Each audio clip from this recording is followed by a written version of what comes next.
For gas welding these two 5/16" pieces of mild steel together, the first thing that I do is to weld the ends together. So when I apply the heat, they do not separate. When I first started learning how to braze and weld with the oxygen acetylene torch, I would put two rods parallel with each other just like this. Then I would begin to either braze or weld from one end. This caused me all kinds of difficulty because, as you can see, as I heat the rods up on the right end, on the left end, the rods will begin separating just because of the heat.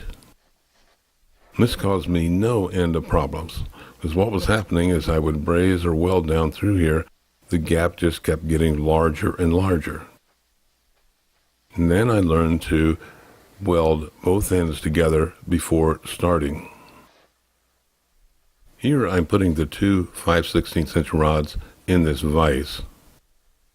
Then I will just melt the ends together.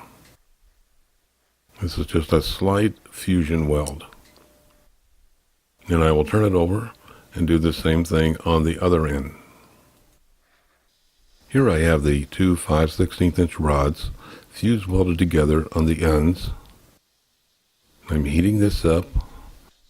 Now we're to red hot, which would be just right for brazing. Then, as you can see on the right, it's going into a yellow hot. You see the sparks, and the 5/16" rods are melting. What I'm doing here is called fusion welding. Melting both edges of the 5/16" rods together.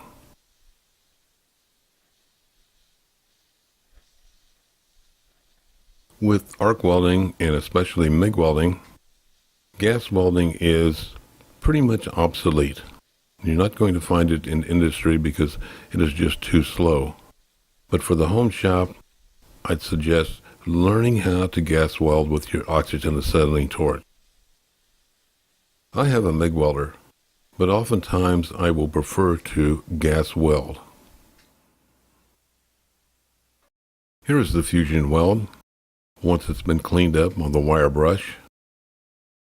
Fusion welding is not as strong as gas welding in the sense where you use a gas filler rod. But for many applications in the home shop, it's more than adequate as far as strength is concerned.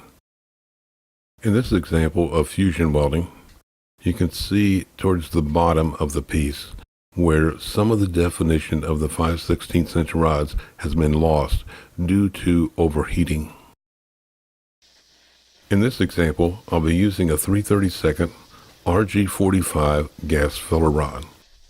It's a mild steel gas welding rod, very standard. Heating both of the 5/16" rods, getting them up to the same temperature, and then melting the gas filler rod in between. What's happening is that the 5/16" rods are melting and the gas filler rod is melting at the same time, so when they cool as one metal. This is a decent gas weld.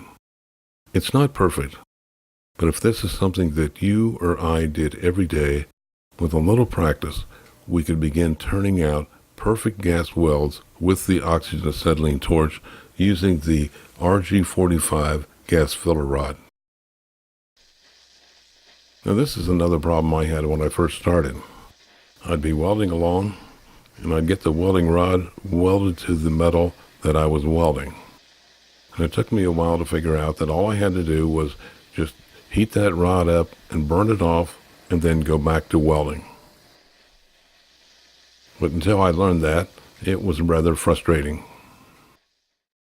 I think the oxygen acetylene torch is the most versatile of all welding equipment, and I'd suggest taking some time to learn how to gas weld. I can assure you, it's a useful skill to have